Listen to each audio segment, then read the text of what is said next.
Yeah, welcome, Samantha. Thank you so much for joining me today. How are you? I'm good, thank you. Thank you so much for having me.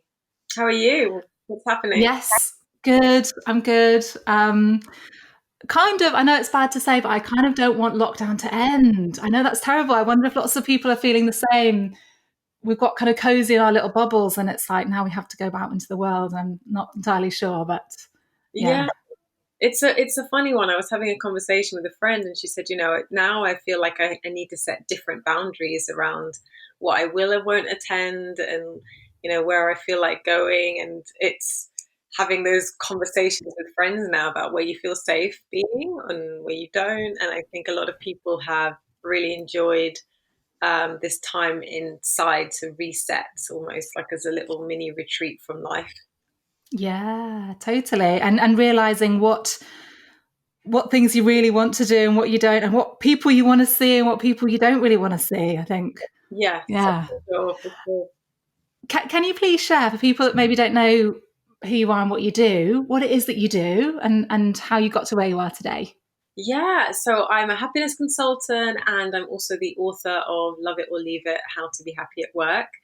And I've been on a journey to really figure out how to create more happiness at work. So I guess I've come a long way from my days in advertising and branding and moving into footwear design, and then taking up a kind of space where I was doing a mixture of style coaching, personal branding, and the conversations I was having with people who'd just been made redundant or were thinking about switching was all around work, and I just love it. So I fell down that rabbit hole and retrained as a coach, studied psychology, and I guess I got my break thinking about happiness consultancy at a tech company, and they were kind of growing very quickly, but working remotely and not really sure how to scale people and culture and really think about that. They'd just gone from an office to, and so I proposed, I said, I'd love to think about a happiness or a culture setup.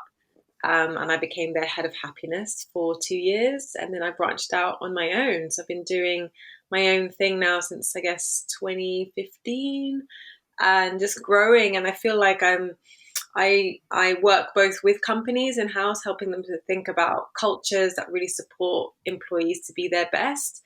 And I'm driven as well to give the employees and the individuals that agency around their career. So Love It or Leave It is really about empowering you to decide, are you going to find ways to love what you do, or to create other opportunities on the fringes of your job to bring more joy, more happiness, more fulfillment and contentment? Or if not, are you going to leave? And what does leaving look like? And how do you destroy and rebuild your career and reinvent yourself? I love that job title, Head of Happiness. What a cool what a cool title. Yeah, amazing. And I loved your book. I just read it. I think it's really practical. I love the fact that you can just be learning so much about yourself. And I think it's so timely for right now. I imagine, I mean, you're going to know obviously more than me. I imagine a lot of people are thinking about um, just reviewing their lives, reviewing their work, thinking about what they really want. What do you think in terms of the current climate with everything that's going on, in terms of people's jobs and reviewing their happiness? Yeah, what's your kind of take on this timing for this? Yeah, I think there are so many different states, and I think there are a lot of people who are feeling or questioning maybe the values, their own personal values, the values of the company that they work in. So they are looking to leadership and their managers to really showcase what the company's about. We've had a lot of movements recently, whether or not it's the pandemic. We've also had, the Black Lives Matter, and all of these tensions in the workplace. We're all now working remotely, and so individuals are really scrutinizing their workplaces and thinking, is this a place where I can flourish and be happy?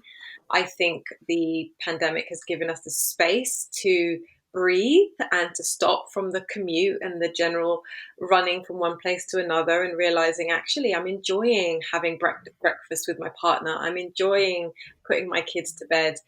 Could there be a different way of working for me? And then we've also got to be realistic. There are people who've been furloughed and some people have been made redundant, and that's like a massive kind of step back or a jolt to how you were working. At the beginning of the year, you were probably very happy in your job, and all of a sudden you're not working in it. You don't know what the health of the company is. And so it can be unsettling too. And so I really want people to use this time to reflect, to, like you said, there's lots of exercises in the book that are about that deep self-reflection and self-knowledge to figure out, what is it I actually want to do and how do I want to spend my working days moving forwards, because we spend a lot of time working and it is very intertwined into who we are and our identity and how we show up in the world. So I think we can make some right moves. Now is the time. Yeah, it's the perfect time to reflect. And we spend so much time in our lives working, and I don't know, is it one of the biggest stresses? I would say probably from the people that I speak to, it can be one of the most stressful things, or the thing that gives you, the most happiness. So it is important to spend that time looking into it. One of the things that you talk about in your book is about work and our identity. And I was really curious to hear a little bit more about that from you. Yeah, I think for a while we've been maybe hemmed in by particular titles, and I think they've kept us a bit small, and that we only feel like, yes, I am an account director or I'm a graphic designer. And I want people to realize that there's so much more than that. And I think for me, I'm very driven to help people embrace the term or to find their purpose umbrella and to really think what sits under the remit of who I am and what I want to share with the world. And that can take so many different routes. You could be the graphic designer who's also really interested in PR and maybe sells cakes. You could, have a really fantastic career in law and be using your time also to educate startup entrepreneurs on, legal kind of trademarks and things in their company. And so I want people to step into and be able to kind of think, who am I? Who do I want to be? Who do I want to become? And, what am I meant to do on this earth? And I think it's more than just a bog standard title. Are you seeing that there's more people being kind of multi-hyphenates and this kind of thing of, I make cakes and I'm a lawyer and I'm doing this? Do you recommend that for people? I think there's a mix. I think there's a people who want a portfolio career and they want to be able to embrace lots of different sides. So it could be, they're very right and left brained and they want to do both. Or maybe they want to do something that is physical and away from the laptop. And, they probably love the fact that they're a programmer, and I've worked with an individual like this as a programmer, but also is an amazing oil painter. And so from that perspective, and then there are people who just have a great genre of work that they want to talk about, like myself. And I think it's knowing how to pair your almost black trousers of speaking, writing, and, kind of consulting to any genre. So for me, happiness at work, I'm a coach, I'm a consultant, I have a podcast. There are so many different ways that I'm doing this umbrella of work.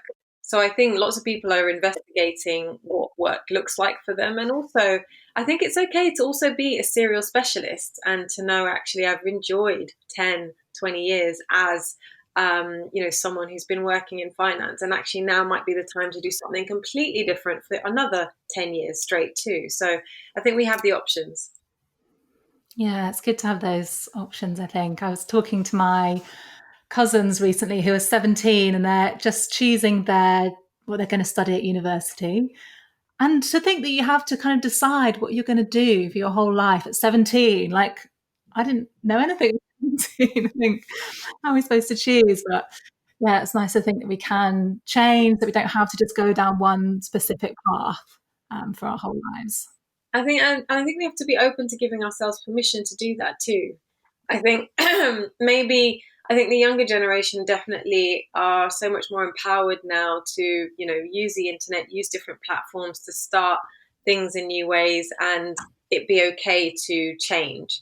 I think maybe as we get older, we get into certain responsibilities, or we've given so much to our training or the money we've spent educating ourselves, and we suddenly think, oh no, I can't change because I've invested so much. But I think I want to make it open for people to really trial some experiments and to see what another version of yourself could be.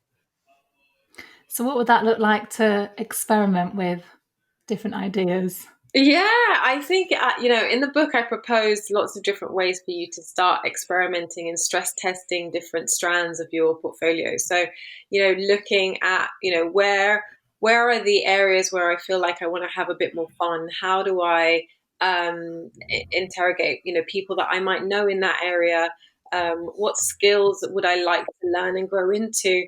And set yourself different challenges. So a good example of this is, I spoke to somebody who said I'm really interested in photography. I feel like I'm going to become a photographer. And I said, well, what do you know about photography? And he's like, well, I'm really interested and passionate about these types of photographs. And I said, have a journey of experimenting and thinking, do I want to take the photos? Do I want to teach people to take photos? Do I want to curate exhibitions? Do I want to study the work of famous photographers and, write about them? Or just podcasts. And I said, try lots of these different things. Give yourself a period of time, maybe 2 months, 3 months, and at the end of that quarter, what do you say to yourself? What have I learned? What did I enjoy? Where do I think I could make some money from this particular area? And that's an experiment. And then, you try something else, and then you make a decision, or you look at the results and analyze what's best to move on from there. But I think if we don't try, we'll never know. Mm. Yeah.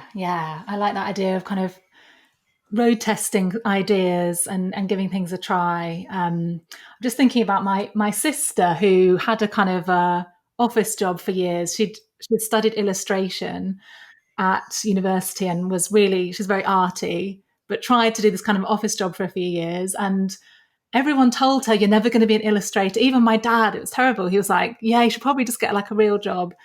But she did stick with it, and she has finally, created a good, successful career for herself. But I think it is difficult if you're wanting to go down a route of something more creative, or I don't know, say you want to be a singer or an actress or an artist. I don't know, are the odds kind of stacked against you, and how do you decide what to pursue and how to give up, and do you have a day job, or I don't know, it's interesting. Yeah, I think it's a hard. I think the key thing that you said about that, which I found interesting, was when our family or our friends also don't believe, it can be really challenging for us to think, should I really stick with this? Am I forcing myself against a brick wall? And I think there's always a way to do anything that you want. It's just about perseverance and determination. And if you are driven and you believe in yourself enough, I think it comes from that self belief to know, actually, I might have to put up with the shit of a with the rubbish of like a 9 to 5 job or whatever, because at the end of the day, I'm going to go home and I'm going to illustrate. I'm going to do 30 amazing drawings over the course of the week. And that is me building my portfolio. And so the job kind of helps me get there. And then you kind of might use that negativity to fuel you, but I also don't think that you should rest on that. I think you should find your own power to fuel and drive your experience. And she's done it. So if she had allowed herself to crumble under everyone else's weight of it doesn't work, or I don't think it's possible, like, she would still be stuck. So I think we do have to find that inner courage to go for what we want if we really believe in it, and find our anchor. Yeah, I think that sense of self-belief and just sticking with it. I remember her saying to my dad, I'm going to die trying to be an illustrator. I'm literally not going to give up. So I think you kind of need that kind of attitude sometimes, where you're just going to be like continuing on that path. Um, yeah. Can you tell us about Dizzy? Who is Dizzy? Yeah. So Disney is my internal, it's that little voice that creeps up whenever I'm trying to do something new, or I'm pushing myself into a new place. And He sometimes it's a she, pops up and will test me. Why are you doing that? Does anybody really want to hear from you? Like all of these token statements. And I think it's important for us to give our inner critic like a job role, or to really name what it is trying to do. And sometimes we are naturally wired to be drawn towards a negativity bias. Our brain is there helping us to preserve ourselves and to be safe, and this kind of relates way back, and we have to kind of keep overwriting that behavior and keep pushing ourselves to find the positivity. And so I question, okay, why do I feel this? Where is this sensation coming from? What are you trying to tell me? Is it because maybe I'm underprepared in a certain area and I do need to do a bit more research, or I do need to ground myself in a bit more knowledge? Or actually, should I just give it a go and take the plunge, and on what's the worst that could happen? Okay, it doesn't work out, move on. Um, and and then sometimes it's just like, actually, you just need to try this. This is where you're at, and this is the next step. If you don't take it, the opportunity's gone. And so I will sit and have a conversation with myself, and with Dizzy, I'll maybe voice note it out. I might sometimes share that voice note with a friend, or talk to a friend about it, and they can also see the other side of the circle, or the problem, or the issue. But I think it's important for us to really note that it's a daily battle between our internal critic, our ego, and us finding our own voice, our own intuition.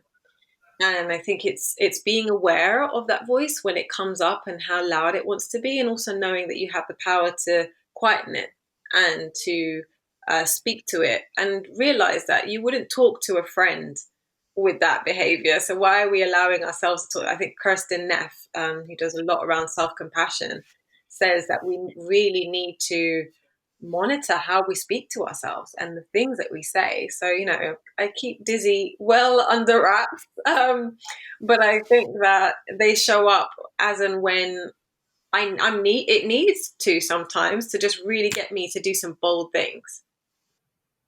I love the idea of giving it a name, giving the inner critic a name. It just seems less like we can just, push it aside more easily if we've made it a separate thing. And we all have that inner critic. And I think just hearing you sharing it, I hope, is just reminding everyone listening that we all have that. It doesn't matter how successful you are. In fact, sometimes the most successful people have the loudest inner critics, I've heard. And actually, it doesn't mean that you're not good enough. It doesn't mean that it's a sign that you should not try. It's actually just part of being human.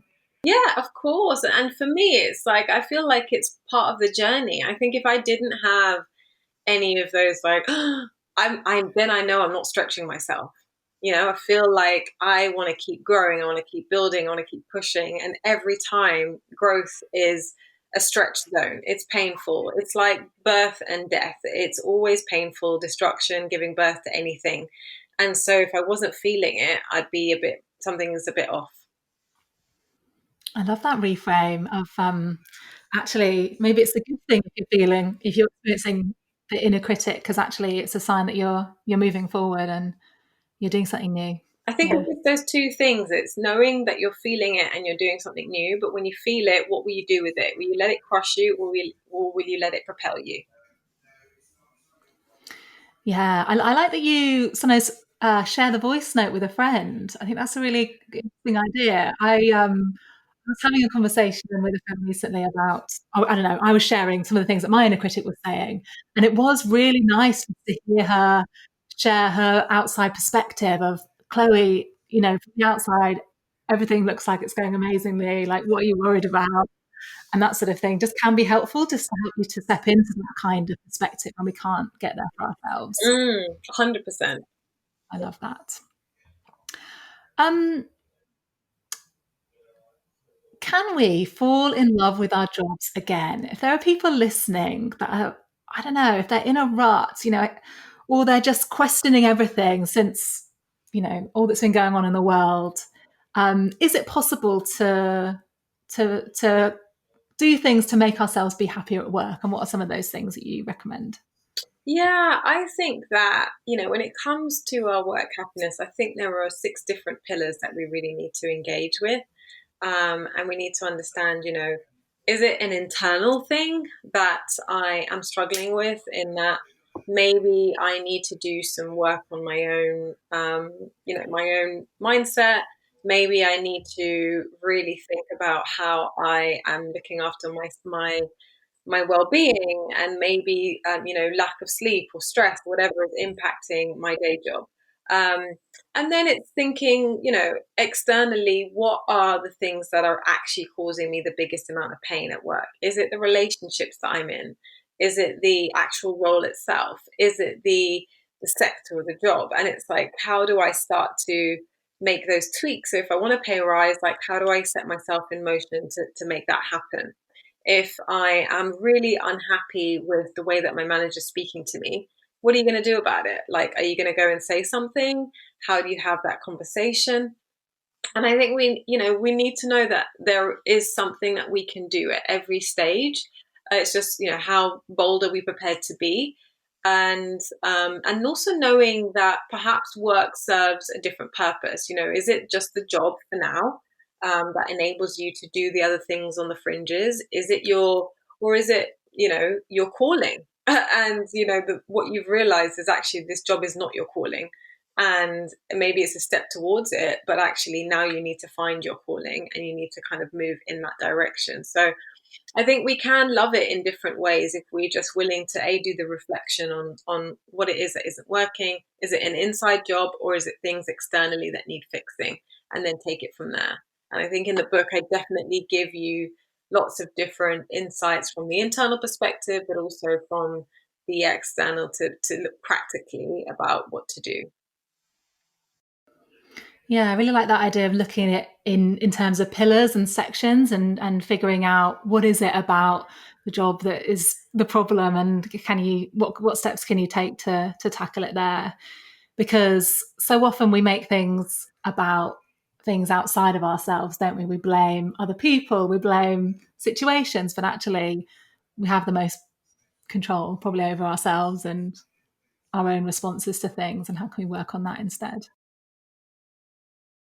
And I think that, you said it there. I think it is the ownership, that whilst everything, it's easy to point the finger, there are 6 different avenues for us to think about. So, there is thinking about, our mindset and our leadership, thinking about whether or not this is actually on brand for our purpose, thinking about if the way that we're working and how we're working is actually the right fit for us, money, understanding the people in the place, and looking at what systems and structures you have in place that allow you to be in workflow that really play to your strengths. And if you don't have, or if there's something off in these areas, you've got to do the work to fix it.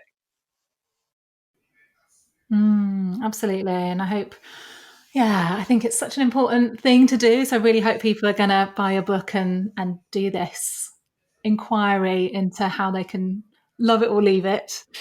I was really drawn to something you posted on Instagram. You posted, if someone could see my actions and not hear my words, what would they say my priorities are? That really, really struck me. Yeah, I think, you know what, it's I've been having a lot of conversations around actions and habits, and what we can do to really push ourselves deeper. And I love thinking about habits and things like that. So there's so many different books that I read about behavior, and um, I question when we say we want change, or when we say we really want to move in a direction, and you look across your past week or the past month in your diary, and you look, where have you made the time, the space, or put the energy towards this thing that you say you want? And so, if you look back and you say, okay, show me your actions, like, where was the time that you put in the 10 minutes or the 20 minutes to just write down what you're visualizing for your career, or to send that LinkedIn message, or to reach out to somebody on Instagram? Or, the same with exercise, where could we when you look back at your diary, where was the space that you made for the yoga class, the gym, the quick walk with a friend? And I think it's that reality of like, we can say we want lots of things and we say we want to make that a priority, but what are we doing day to day, miniature step by step habit? And it just takes one action to change this whole kind of cycle of behavior. And to know that actually, if we're falling into a rut where we're doing the same routines again that aren't bringing us the change that we want, it's like Einstein says, it's madness. So we've got to reset the actions that lead up to the goals that we want. Yeah. And sometimes it can seem so, I know that I've got myself in periods of time where taking the action almost seems like impossible, like you're in treacle and you don't believe you can ever change. And then if you can just do something small and kind of break free of that inertia or break free of that pattern, suddenly you've like proven to yourself that actually I can change, and it makes other action a lot easier, I think. Yeah, and I think, there's so many people should definitely check out James Clear's book. Like, I think he's awesome when it comes to thinking about habit change. I think we just monitor. Do you know what? It doesn't even need even if you haven't got time to sit and read about all of these things. Just think to yourself when you sit down at the end of the day and like mark out, what have I done today, and what are the things that I'm really proud of, where did I invest the time, and are any of these things actually moving you towards the goal? And you'll see at the end of the week, as you do your audit, and you've either filled it with fluff or the mission that you have instead. And again, there's no one else that we can blame apart from ourselves. There has to be that. And if you need someone to hold you accountable, like, find that too. It doesn't always, if you're struggling and thinking, actually, I'm struggling with making that and maintaining that promise to myself about change, like, find somebody to help you. Reach out to a friend and say, I'm struggling to really like make this a priority. Can you check in with me, even if it's a WhatsApp message, and set reminders on your phone? Yeah, there's something very powerful about announcing it to someone and just knowing they're going to be asking you about it. It's definitely helps me. Yeah, thank you for sharing that. That's really something that I'm going to be thinking about and just reviewing over the next week, what I'm spending my time on, and does it match up with what I'm saying is important to me. So yes, I was really wanting to know, was there anything that you're struggling with right now, and what are some of the things that you do to help yourself and take care of your own kind of mental well-being? What am I think it was funny at the beginning, not funny, but like at the beginning of COVID, I think there was a part of me, I'm in the vulnerable category, I have sickle cell, so it was very clear that I had to kind of remain in. And I remember a friend of mine who's kind of aware of what was happening in government was just like, oh, actually, no, when we didn't really have any insights into what was going on, she's like, no, you're going to be indoors for at least a minimum of 12 weeks. And I was like, what, 12 weeks? No way, I've got a book coming out. And she said no. And I think the reality, I think I was definitely struggling with the not being able to go anywhere. And especially now, as like even the guidelines are still a bit wavy. They're like, oh, maybe we'll pause shielding for you guys around the 1st of August. We don't know. And that, for me, that limit of freedom was a big thing that I was struggling with, because I like my own company and I like my own space, which is fine, but I also like to know that I can go out and see people, and I just felt very trapped. And I think I just decided to really just lean in to myself and to lean into my practices.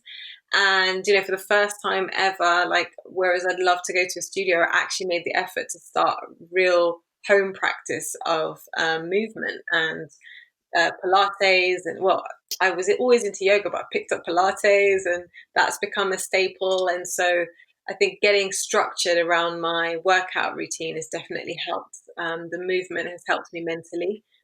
And I think I've learnt to use smells and senses as a way to round off and start my day. So I love kind of starting the day with really like grapefruits and invigorating fresh fragrances, and then to kind of draw a line under where work is, I move into more of my evening fragrances, and it just kind of gives me that nice separation of the day, and it's helped me to kind of like zone my spaces differently. So I think that has definitely been helpful for me to kind of find my peace in all of this and surrender to whatever is happening, and just I've also just leaned into my business a lot more. Like it's never been a better time for me to be still and really listen to my clients. And not that I wasn't listening before, but now there's a different level of pain for different people, and I think I'm really hearing the nuanced messages and ways that they're talking about things differently. And I've loved that, and just serving and supporting in new ways. So that I've leaned into my work a lot. Wow, yeah. Amazing. I love that idea of listening without all the external kind of noise. Perhaps we can listen to ourselves and listen to each other in a different way. I was curious, what sort of smells do you have in the evening? Is that like essential oils that you use, or is that something else? Yeah, so I have a diffuser. So in the evening, it's more lavender, vetiver, sandalwood. I've also got some great candles. My favorite at the moment is what's it called? Cognac, and um, oh, it's by Mojo, and it's beautiful. It's just it's almost like being in a cake factory, but it's like cognac and biscuit. It's just it's sumptuous. It just gives me a nice little hug.